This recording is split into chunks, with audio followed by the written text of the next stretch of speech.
Hello guys, Bindu Biju YouTube ചാനലിലേക്ക് എല്ലാവർക്കും സ്വാഗതം. ഞാൻ കഴിഞ്ഞ പ്രാവശ്യം ഒരു വീഡിയോ ഇട്ടായിരുന്നല്ലോ.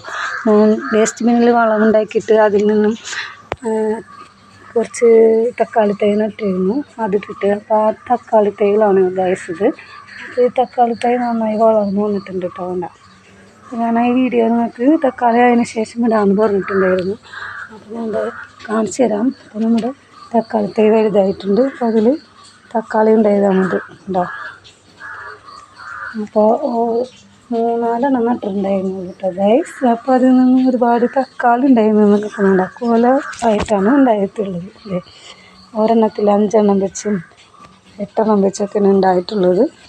അപ്പോൾ ഒരു തൈയിലുള്ള എൻ്റെ തക്കാളി തൈയിലുണ്ടായിരുന്ന തക്കാളികളാണ് ഗൈസ് കാണുന്നത്. ഉണ്ട് 2 പഴുത്തിട്ടുണ്ട് കേട്ടോ. ബാക്കിയൊക്കെ പച്ചയാണ്.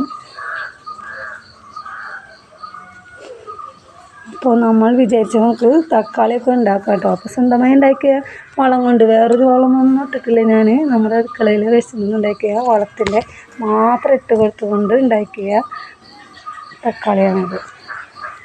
അപ്പോൾ കണ്ടില്ലേ ഗൈസ്, അടുത്തത് ഉണ്ടായിട്ടുണ്ട് കേട്ടോ. അതിലൊക്കെ ചെറുതായിട്ടാണ് ഉണ്ടായിട്ടുള്ളത്, അതൊന്നും മൂത്തിട്ടില്ല. അപ്പോൾ എന്താ ചെറുതിലെ തന്നെ അത്ര പൊക്കത്തിൽ തന്നെ തക്കാളി ഉണ്ടായിട്ടുണ്ട്. ചിലത് പൊക്കം വെച്ച് വന്നിട്ടുണ്ട്. അപ്പോൾ ഇത്രയുള്ള ഗൈസ് ഇന്നത്തെ വീഡിയോ. അപ്പോൾ എല്ലാവരും ലൈക്ക് ചെയ്യാൻ മറക്കല്ലേ.